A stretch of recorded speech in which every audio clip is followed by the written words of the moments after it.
की शान है आप, पाकिस्तान की जान है आप, पाकिस्तान की पहचान है आप, पाकिस्तान के कप्तान है आप, पाकिस्तान के खान है आप, इमरान खान है आप।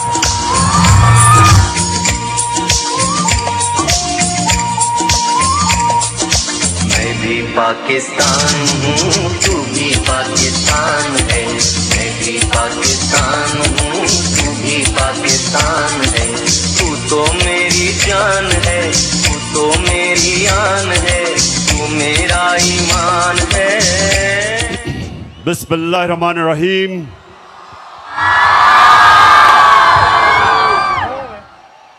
इय्याका नअबुदु व इय्याका नस्तईन। मेरे गुजरात के बाशऊर पाकिस्तानियों,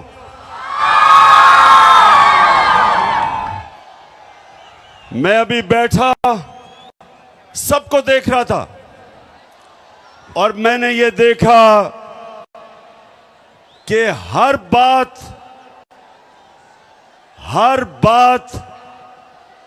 जिसके अंदर कोई सियासी शऊर होना होता था, एकदम मेरे सारे नौजवान और मेरी बहनें एकदम उसके ऊपर रिएक्ट करती थी।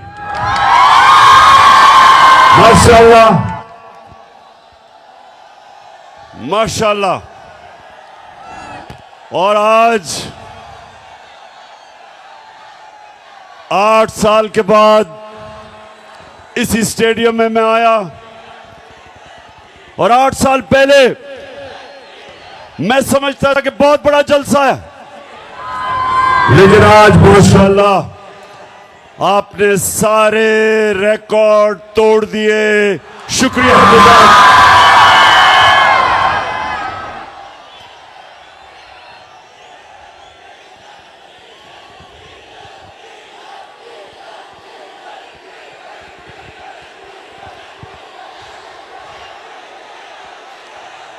जी, मैं अभी महंगाई के ऊपर आने लगा हूं। डीजल की कीमतें मुझे पता है कि कहां से कहां गई।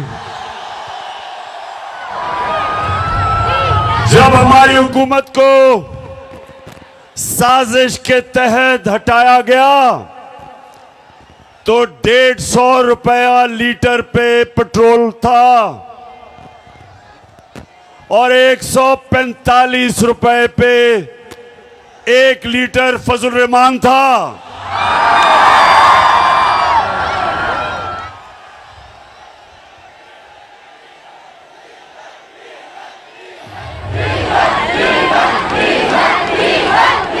और ठीक कहते हैं नौजवानों, जब डीजल महंगा होता है सब कुछ महंगा हो जाता है। ट्रांसपोर्ट महंगी हो जाती है, जनरेटर महंगा, बिल ज्यादा आता है किसानों का, हर चीज महंगी होती है जब फजल रहमान महंगा होता है। अच्छा गुजरात, अब जरा थोड़ी खामोशी से नौजवानों, अभी मैं डीजल पे बाद में आऊंगा, यानी मजीद डीजल पे बात करने के लिए बाद में आऊंगा। अच्छा अब सुने नौजवानों, अल्लाह ने संजीदगी से सुननी है बात मेरी, क्योंकि मैं नौजवानों आपके लिए खास तौर पे मैं अपनी कौम को हकीकी आजादी के लिए जगाने की कोशिश कर रहा हूं और मैं अल्लाह का शुक्र अदा करता हूं कि उसने मेरी कौम को जगा दिया है, बेदार कर दिया है।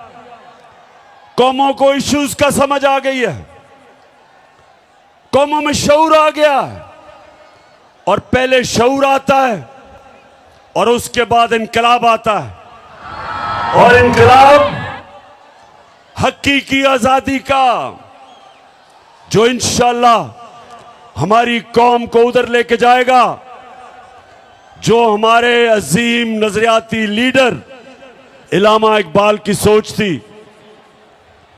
एक गैरतमंद खुदार कौम, अपने पैर पे खड़े होने वाली कौम, जब दुनिया में बाहर जाए हर पासपोर्ट की दुनिया इज्जत करे। इंशाल्लाह एक वक्त आएगा, और नौजवानों बड़ी ख्वाब देखा करो, बड़ी सोच रखो। एक वक्त आएगा और अल्लाह मैं तेरे से दुआ मांगता हूं कि वो वक्त आए कि जब मेरा पाकिस्तानी दुनिया में जाएगा तो दुनिया कहेगी कि वो देखो पाकिस्तानी आ रहा है। ये ऐसे होगा। और नौजवानों सुनो मेरी बात, इंसान वो बड़े काम करता है जो बड़ी ख्वाब देखता है। वो इंसान ऊपर जाता है जिसकी बड़ी ख्वाब होती है। अगर मैं अच्छा, अल्लाह ने क्रिकेट में कामयाबी दी थी तो इसलिए कि मैं बाकी खिलाड़ियों से बड़ी ख्वाब देखता था। मैं कभी मेरी ख्वाब रुकती कहीं नहीं थी कि पहले मैं कहता था मैं पाकिस्तान के लिए खेलूंगा, फिर मैंने कहा मैं पाकिस्तान का सबसे बेहतरीन खिलाड़ी बनूंगा, फिर मैंने कहा मैं दुनिया का सबसे बेहतरीन ऑलराउंडर बनूंगा, और फिर मैंने कहा अपने आप से कि मैं अपनी टीम को वर्ल्ड कप जिताऊंगा। ये होती है ख्वाब। तो मेरे नौजवानों, आप में से बड़े काम वो करेगा जो बड़ी ख्वाब देखेगा। और मैं पाकिस्तान की ख्वाब आपको बता रहा हूं कि अल्लाह ने हमें सब कुछ दिया है। मेरे मौला ने इस मुल्क को 12 मौसम दिए हैं। 12 मौसम है पाकिस्तान में, हम कुछ भी उगा सकते हैं। अल्लाह ने हर किस्म की नेमत दी, ज़रख़ेज़ जमीन दी, टैलेंटेड नौजवान दिए। वो पाकिस्तानी जो बाहर जाते हैं और बड़े बड़े काम करते हैं, जब मौका मिलता है मेरे नौजवानों को, ये सारी दुनिया में शाइन करते हैं, ऊपर जाते हैं। तो जो नौजवानों, मैं आपको आज बात बताना चाहता हूं जिसकी वजह से मैं अपनी सारी कौम के पास जा रहा हूं, अपने नौजवानों को जगा रहा हूं कि जब तक एक कौम हकीकी तौर पे आजाद नहीं होती, उसकी परवाज ऊपर नहीं जाती। गुलाम ऊपर नहीं जा सकते। गुलाम सिर्फ अच्छे गुलाम बन सकते हैं, सिर्फ आजाद इंसान इलामा इकबाल के शाहीन बन सकते हैं, सिर्फ वो ऊपर परवाज कर सकते हैं। कायदे आजम एक गुलाम हिंदुस्तान में एक आजाद लीडर था। मुखालिफ भी कायदे आजम को इज्जत से देखते थे, खुददार थे, गैरतमंद इंसान था। लोग इज्जत आपकी तब करेंगे, नौजवानों ये सुन लो मेरी बात, जितना मर्जी पैसा कमा लो आपको इज्जत नहीं मिलेगी। इज्जत तब मिलेगी जब आप पहले अपनी इज्जत खुद करेंगे। अगर दुनिया से इज्जत करवानी है, पहले अपनी इज्जत को खुद करो। और जो कौमें अपने लोगों की इज्जत नहीं करती, अपने लोगों को भेड़ बकरियों की तरह रखती हैं, लोगों पे जुल्म करती हैं, लोगों को इंसान नहीं समझती, उस कौम की कोई इज्जत नहीं करता। इसलिए मेरे पाकिस्तान के नौजवानों, हमने सबसे पहले अपनी कौम को हकीकी तौर पे आजाद करना है। हमने अपने लोगों को हकूक देने हैं, इंसाफ देने हैं, और इंसाफ दे के लोगों को आजाद करना है, क्योंकि इंसाफ इंसानों को आजाद करता है। तो मैं सबसे पहले जो मैं नौजवानों जरा गौर से सुने कि क्यों हमारे हरे पासपोर्ट की इज्जत नहीं होती। क्योंकि हम अपनी इज्जत नहीं करते। और अगर आपने देखना है कि हमारी इज्जत क्यों नहीं होती, तो चेरी ब्लॉसम शहबाज शरीफ को जरा यहां मुलाहिजा फरमाएं। जरा देखें कि जब मुल्क का सरबराह ऐसी बातें करता है तो उस कौम की कौन इज्जत करेगा। मैं सऊदी अरब से होके आया हूं, मैं यूएई के होके, अभी मैं तुर्की होके आया हूं, और मैंने उन भाइयों को कहा कि आप हमारे बड़े अजीम भाई हैं, हमेशा आपने हमारी मदद की। और मैंने यही कहा, जब मैं आया हूं तो आप समझेंगे शायद ये मांगने आया है। मैं मांगने नहीं आया, लेकिन मजबूरी है। जिस तरह माजी में 75 साल में आपने हमारा हाथ बटाया है, कुछ अर्सा आप हाथ बटा। मैंने कहा मैं वादा करता हूं कि इंशाअल्लाह हम पूरी कौम हम मिलकर दिन रात मेहनत करेंगे, पसीना कराएंगे। तो गुजरात और मेरी आप बहनें इतनी तादाद में आई हैं, आपको भी मैं खुशामदीद कहता हूं। अब मुझे सवाल का जवाब दे। अगर कोई आपको ऐसे कहे, अभी जरा आप जाएंगे बाहर, मांगने वाला आएगा, कहेगा जी मैं मजबूर हूं, यही कहेगा ना, मैं मजबूर हूं, या कहेगा जी मुझे पैसे थोड़े दे दो, मैं वापस कर दूंगा बाद में, और आपको पता है वो नहीं वापस करेगा।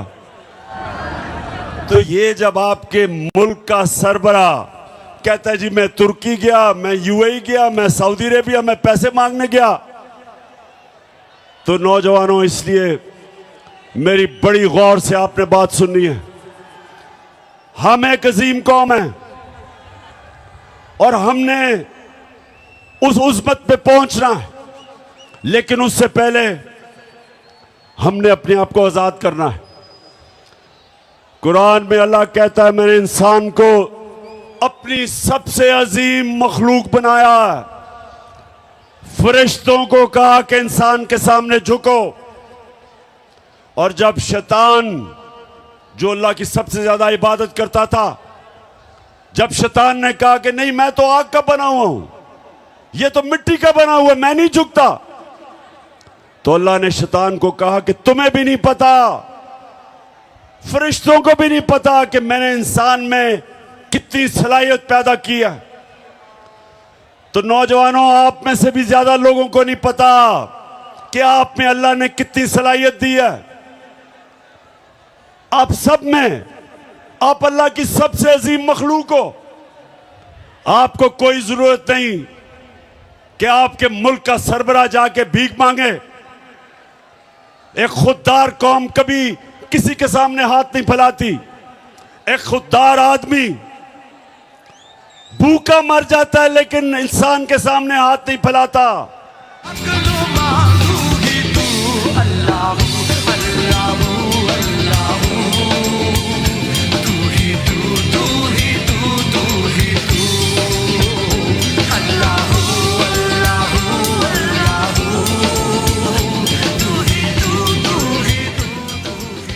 तो गुजरात नौजवानों, मैं आपसे और भी बातें करूंगा, लेकिन मैं आपकी तरबियत भी करूंगा, क्योंकि मैं चाहता हूं कि आप सब मेरे साथ तैयारी करें। यहां हमने एक हकीकी आजादी की तहरीक चलानी है, और उसमें सबसे पहला काम क्या करना है, हमने इस मुल्क का इंसाफ का निजाम, एक इंसाफ का निजाम ठीक करना है कि यहां ताकतवर जो जुल्म करता है कमजोर पे, हमने कमजोर को तहफ़्फ़ुज़ देना है और आजाद करना है।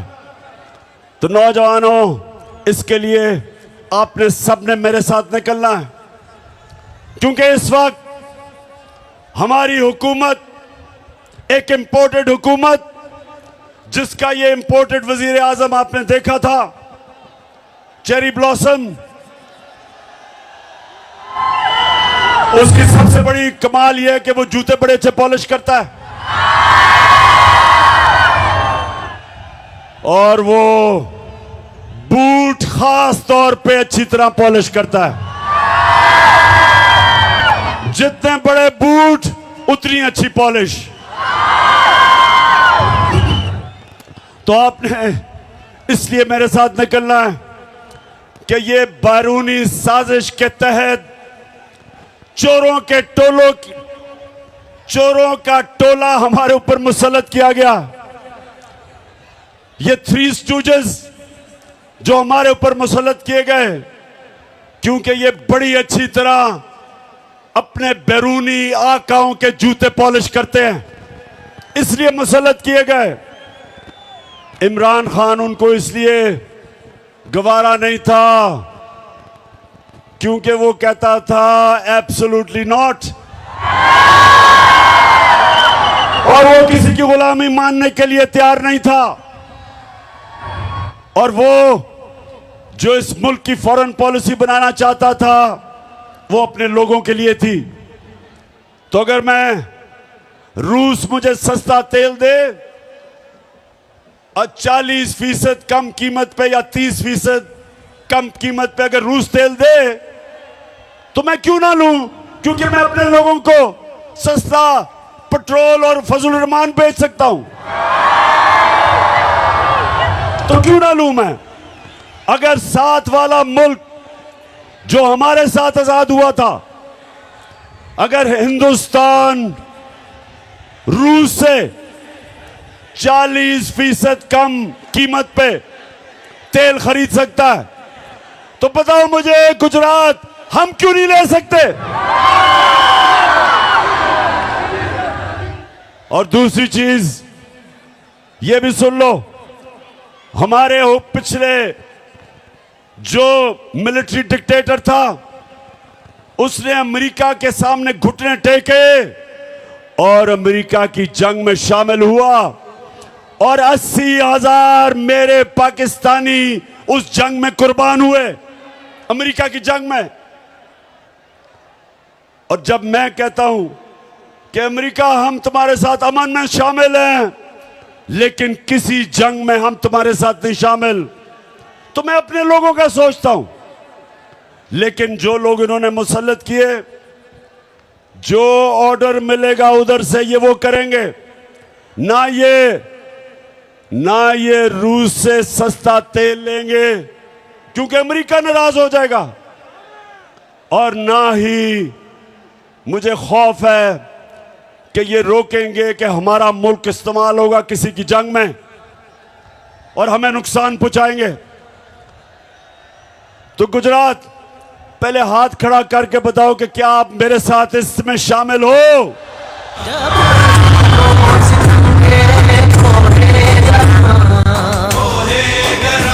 रूई की तरह उड़ जाएंगे हम महकूमों के पांव तले, ये धरती धड़ धड़ धड़केगी और अहले हुक्म के सहरुख पे जब बिजली कड़कड़ कड़केगी हम देखेंगे। तो गुजरात जब से ये आए हैं, याद होगा आपको कि मेरी हुकूमत के खिलाफ इन्होंने सब प्रोपेगेंडा किया और इनके साथ वो मिले हुए थे। गुजरात, इनके साथ वो लिफाफा वाले साहब मिले हुए थे, लिफाफी मिले हुए थे, पैसे लेके जमीर बेचने वाले, और वो मीडिया हाउस जो हमेशा पैसे की बुत की पूजा करता है। और आप सबको पता है वो कौन सा मीडिया हाउस है। हाँ, फिर से ऊंची ऊंची जरा। जी जी, माशाल्लाह, शऊर रखने वाली मेरी कौम है। अब तो बच्चा बच्चा मेरा शऊर बेदार हो चुका। और आज हम मुबारक देते हैं ARY को, और हम खास तौर पे इस्लामाबाद हाई कोर्ट का, हम सारी कौम अप्रिशिएट करती है इस्लामाबाद हाई कोर्ट को कि उन्होंने आज़ादी राय के ऊपर, आज़ादी सहाफत के लिए स्टैंड लिया।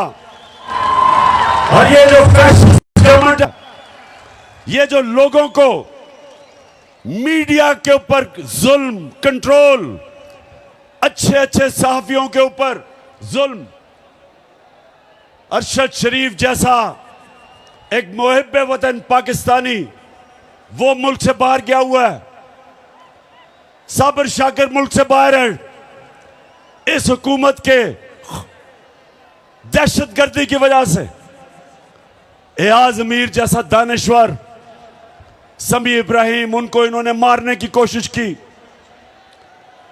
और इमरान रियाज जैसा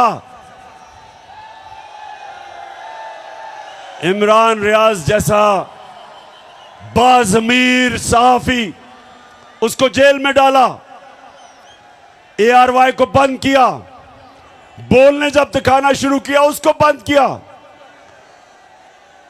तो मैं इस्लामाबाद हाई कोर्ट आपको ये कौम सलाम करती है।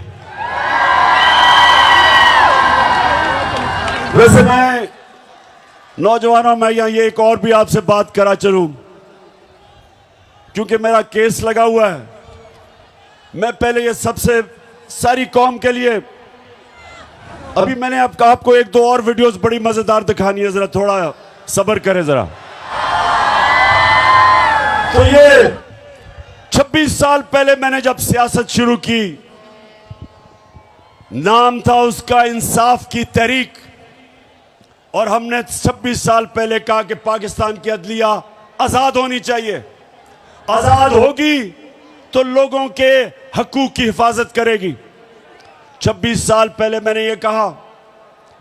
उसके बाद जब आजाद अदलिया की तहरीक चली तो मैं वाहिद पॉलिटिकल लीडर था जिसको जनरल मुशर्रफ ने जेल में डाला आजाद अदलिया की तहरीक में।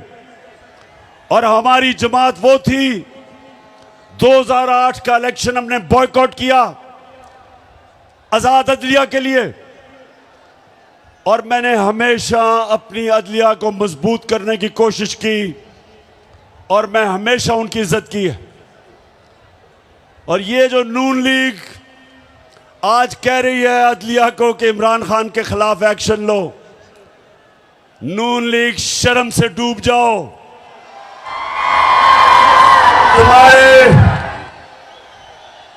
तुम्हारे नवाज शरीफ ने डंडों से सुप्रीम कोर्ट के ऊपर हमला किया था और चीफ जस्टिस सजाद अली शाह, एक ऑनरेबल चीफ जस्टिस को आपने ब्रीफ केस चला के रिश्वत जजेस को दे के एक ऑनरेबल चीफ जस्टिस को हटाया था। कभी मेरे से ये ना कभी कहना कि इमरान खान के ऊपर कंटेम्प्ट लगाओ, ये नून लीग वाले, तुम तो अपना मुंह बंद करो, कभी ऐसी बात ना करना। जस्टिस कयूम को टेलीफोन कर रहे हैं कि जज साहब वो बेनजीर को 3 साल नहीं 5 साल की सजा दो। कभी इमरान खान ने ऐसी चीजें नहीं की।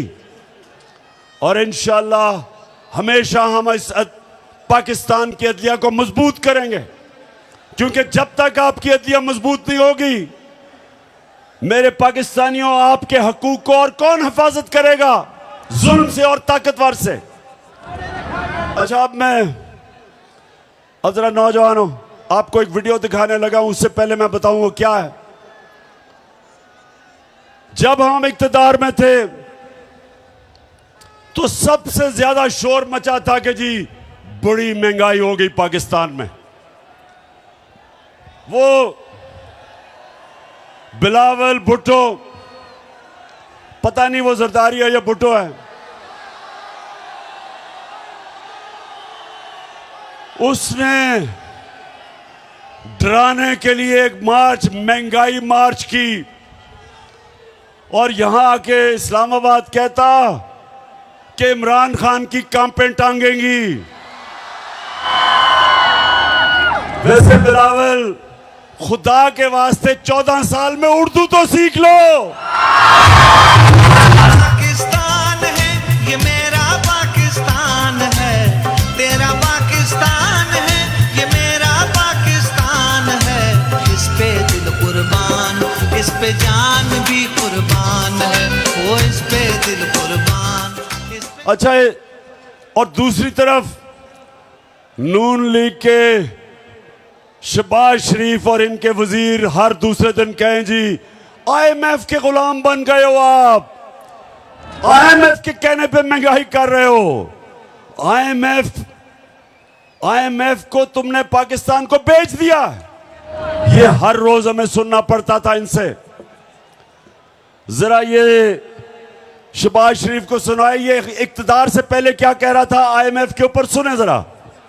ये आईएमएफ के मिन्नते तरले कर रहे हैं और उनके साथ ऐसी शराइत हम एक्सेप्ट कर रहे हैं जिससे कि पाकिस्तान की खुद मुख्तारी और आजादी पर बहुत बड़ा धचका लगेगा। हम खुद इकट्ठे करते हैं, सूबों के साथ बात करें। 180 अरब रुपए जमा करना कोई मुश्किल काम नहीं, लेकिन ये $1 अरब के लिए आईएमएफ के आगे ढेर हो गए हैं। ये सिक्योरिटी रिस्क बन चुके हैं। ये जो इनका आईएमएफ डील है ये गैर कानूनी है। हम आज भी इसको नहीं मानते हैं। हम मुतालबा करते हैं कि आईएमएफ डील से निकलो, इस अवाम दुश्मन आईएमएफ डील से बाहर आए। इस मुल्क का अहम बिल है, आप बेशक बुलडोज कर लें, ये कल वापस होगा। ये इमरान नियाजी ने स्टेट बैंक दिया आईएमएफ को, कायदे आजम ने आजादी दी, इमरान नियाजी ने आईएमएफ का गुलाम बना दिया। सब गद्दार हो, वतन बेच रहे हो, स्टेट बैंक बेच रहे हो, खुद मुख्तारी बेच रहे हो। बात की है राया साहब ने, ये मनी बिल जो आ रहा है और स्टेट बैंक का जो बिल आ रहा है, ये हम अपनी फाइनेंशियल सॉवरेनिटी, अपनी जो खुद मुख्तारी है सरेंडर कर रहे हैं, which is much worse than what happened on 16 दिसंबर 1970। जनाबे वाला, यहाँ पे स्टेट बैंक जो है वो आईएमएफ की लोकल ब्रांच बन चुका है। हमारे यहाँ पे स्टेट बैंक के गवर्नर के रूप में वायसराय आ चुका हुआ है। हम इस वक्त एक फाइनेंशियल कॉलोनी बन चुके हुए हैं मालियाती अदारों। अच्छा, अब ये सुने, मैं तो वैसे नौजवानों, आप भी जैसे जैसे आपकी उम्र होती रहेगी आप अप्रिशिएट करेंगे कि अल्लाह वाकई अल हक है, सच का खुदा है। उसका वादा है कि सच तो थोड़ी देर नहीं, सच ने सामने आना है, क्योंकि वो अल्लाह अल हक है। तो इन्होंने ये बातें की कि जी आईएमएफ का गुलाम है, पाकिस्तान तबाह हो गया। और जब से अब ये आए, आप ये पता क्या कह रहे हैं, जब शौकत तरीन ने कहा कि जनाब सूबों में कैसे पैसे इकट्ठे करेंगे आपके लिए, क्योंकि सैलाब आ गया है, सैलाब के अंदर अरबों रुपए की तबाही हुई है, तो शौकत तरीन ने कहा कि आप ये कैसे, हम कैसे सूबे पैसे इकट्ठे करेंगे जब इतनी तबाही आई है। तो यही नून लीग ने कहा कि इनके ऊपर तौहीन आईएमएफ लगाना चाहिए, इनको गद्दार बना दिया कि इनकी जुर्रत कि ये आईएमएफ की बातें नहीं मान रहे। ये सुने कि ये होते हैं मुनाफिक। जब इक्तदार से पहले थे तो तब आईएमएफ बहुत बुरा था, और हम वो जमात थे जो कीमतें नीचे रख के बैठे हुए थे, जबकि हम भी आईएमएफ के प्रोग्राम में थे। फिर से मैं आपको याद करा दूं, हमारे दौर में जब हमारी गवर्नमेंट थी तो पेट्रोल था 150 रुपए लीटर और डीजल था 145 रुपए लीटर। और आज ये कहते हैं कि आईएमएफ का हुक्म आया है। आईएमएफ का हुक्म पे आज डीजल पेट्रोल चला गया 236 रुपए लीटर, 80 रुपए लीटर बढ़ा है 4 महीनों में। और जो डीजल है वो 100 रुपया बढ़ा। तो मैं सवाल पूछता हूं कि जब हम इनसे पूछते हैं कि जी क्यों इतना आपने तेल क्यों इतना बढ़ाया, तो कहते आईएमएफ का हुक्म है। हम भी आईएमएफ के प्रोग्राम में थे, हमने महंगाई ऐसे नहीं आने दी। हमारे दौर में, नौजवानों ये जरा सुनो, सेंसिटिव प्राइस इंडेक्स होता है, जो आम लोगों के इस्तेमाल करने की चीजें, तो हमारे दौर में जो महंगाई थी, आलमी महंगाई थी, एसपीआई हमारे दौर में 17 से 18% था। आज कितना है? बताओ कितना है आज? 45%, 3 गुना ज्यादा। 4 महीने में क्या हुआ कि 45% पे महंगाई पहुंच गई। हमारे दौर में तेल आलमी मार्केट के अंदर $103 और $110 में था। फिर से सुन लो, हमारे दौर में 103 से $110 पे तेल था आलमी मंडी में। आज $96 है तेल। आज $96 है, उससे कम है। तो आज पेट्रोल और डीजल इतना महंगा कैसे हो गया? हम भी आईएमएफ प्रोग्राम में थे। आज इतनी महंगाई कैसे हो गई? इन्होंने तो सारी हमारी हुकूमत के खिलाफ प्रोपेगेंडा महंगाई पे किया था। आज लोगों से पूछे बिजली के बिल, हमारे दौर में 18 रुपए यूनिट बिजली थी, उसको भी हमने 5 रुपए पे सब्सिडाइज किया था। आज बिजली 36 रुपए यूनिट है और टैक्स लगा के 50 रुपए तक पहुंच जाती है। बिजली के बिल आए आपके घरों में? बताएं, आए बिजली के बिल? बिजली के बिल आए तो मुझे बताएं कि साथ आपने डिस्प्रिन रखी हुई थी सरदर्द बचाने के लिए। ये है आज जो बाहर से हमारे ऊपर इंपोर्टेड हुकूमत जो लेके आए थे। ये इसलिए नहीं आए थे महंगाई कम करने के लिए, ये आए थे अपने करप्शन के केसेस खत्म करने के लिए। अर्ज़े खुदा के काबे से सब बुत उठवाए जाएंगे। हम रहले सफा मरदूदे हरम मसनद पे बिठाए जाएंगे। सब ताज उछाले जाएंगे, सब तख्त गिराए जाएंगे। हम देखेंगे। तो ये गुजरात, ये महंगाई कम करने नहीं आए थे, ये अपने करप्शन के केसेस वो खत्म करवाने आए थे। पहले जनरल मुशर्रफ ने इनके केसेस खत्म किए, एनआरओ दिया 2008 में। तब इन्होंने अरबों रुपए की चोरी की थी, शरीफ और जरदारी खानदान ने। उसने केस माफ किए, जबकि वो कर नहीं सकता था क्योंकि पैसा तो आपका था। गुजरात, फिर से समझ जाओ, चोरी और करप्शन में क्या फर्क है? चोरी होती है जो आपके घर में कोई आके चोरी करे, मेरी कोई घड़ी चोरी कर ले, मेरे घर से पैसे लूट ले, ये इसको चोरी कहते हैं।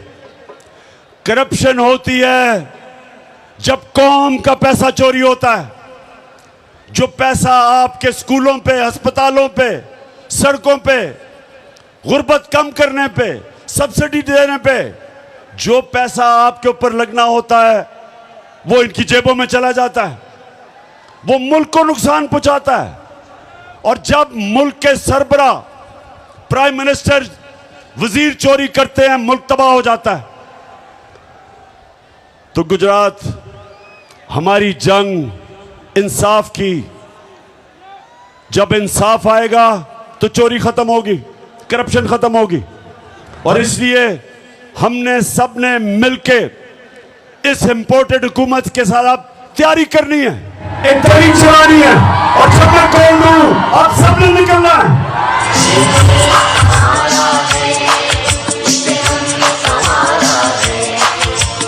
तारीख प्यारा है, इसका एक एक जर्रा हमें जान से प्यारा है। ये देश ये देश ये देश हमारा है, ये देश हमारा है, ये देश हमारा।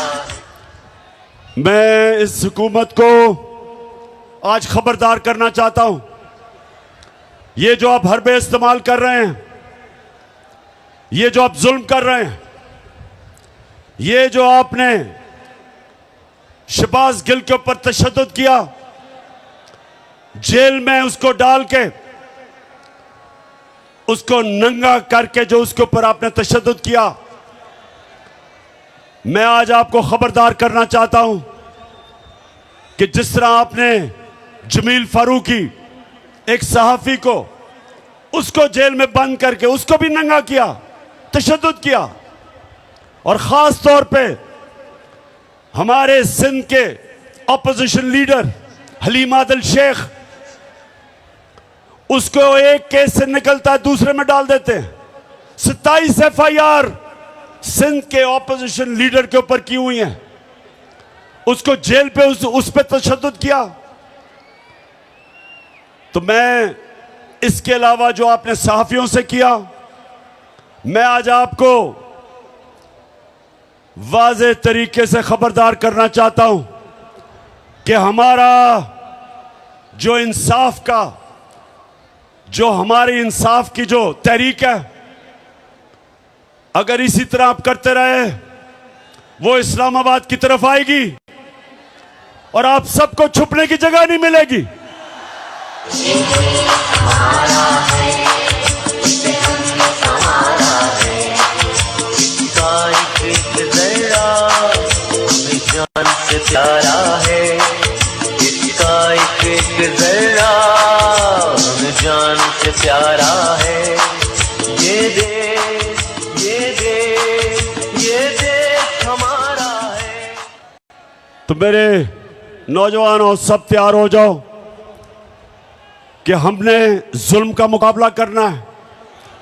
ये जितना हमारे ऊपर, मेरे कारकुनों पे जितनी FIRs काटेंगे, मेरे ऊपर मुझे दहशतगर्द बना दिया, दहशतगर्द की FIR काट दी कि मैंने सिर्फ ये कहा कि जो शहबाज गिल के ऊपर तशद्दुद हुआ, जिन लोगों ने किया, उनके खिलाफ कानूनी कार्रवाई करेंगे। इसके ऊपर मेरे ऊपर दहशतगर्दी का इन्होंने दफा लगा दी। जो मर्जी आप करें, ये मैच का वो वक्त आ गया है।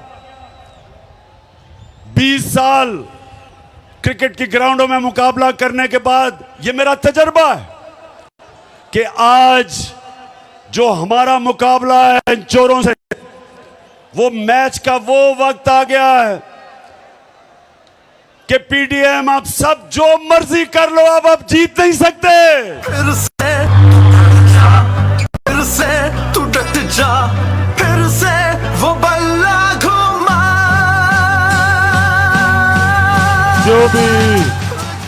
जो भी कर लो, बाहर बैठे हुए अपने जो आका हैं, उनके घुटने घोड़े बिचते भी दबाओ, जितनी मर्जी उनकी खिदमत करो। ये तुम मैच अब नहीं जीत सकते।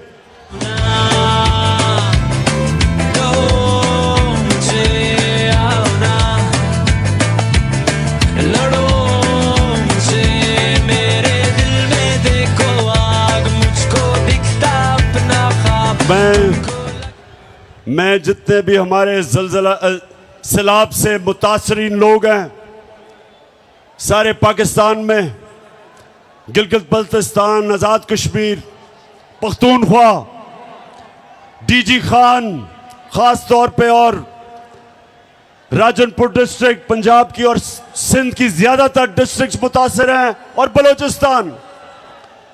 मैं इंशाअल्लाह अपनी सारी पार्टी को भी, अपनी कौम को इकट्ठा करूंगा, पैसे जमा करूंगा, और माशाअल्लाह चीफ मिनिस्टर का जो रिलीफ फंड था, उसमें 5.5 अरब रुपया आया, लेकिन इससे बहुत ज्यादा आना था क्योंकि लोग पहुंच ही नहीं सके, लोग टेलीफोन कॉल नहीं कर सके। तो इंशाल्लाह अभी हम तैयारी कर रहे हैं, हम देख रहे हैं कि किधर किधर लोगों को जरूरत है, और उसके बाद मैं मजीद और पैसा इकट्ठा करूंगा अपनी कौम से, और इंशाल्लाह अपने सैलाब के मुतासरीन को ये मैं यकीन दिलाता हूं कि सारी कौम आपके साथ खड़ी है। मैं चीफ मिनिस्टर साहब आपको और मोनू साहब को, आप दोनों को इस जबरदस्त जलसे पे जो आपने इंतजामात किए, खराज तहसीन पेश करता हूं।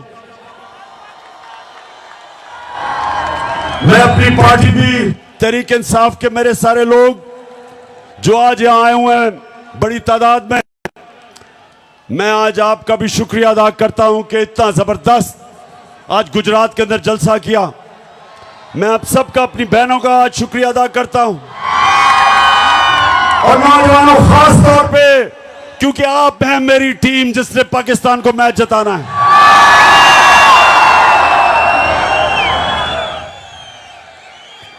मैं अपने सारे स्टेज के ऊपर एमपीज, एमएनएज, सबको, सारे आपकी सारी फैमिली को, चौधरी साहब, अपनी टीम को, आज मैं सारों को इस शानदार शाम के और जबरदस्त जलसे का आप सबको खराज तहसीन पेश करता हूं।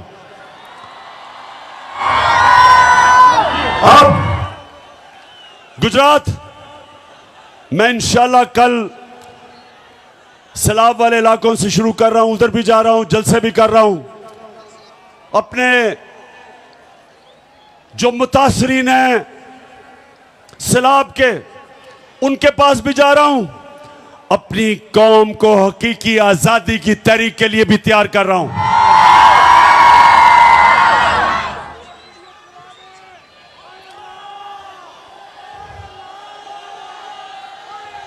अच्छा, तैयार हो आप? तैयार हो तहरीक के लिए? माशाल्लाह माशाल्लाह। गुजरात, मैं आज आप सबका दिल से शुक्रिया करता हूं। पाकिस्तान जिंदाबाद।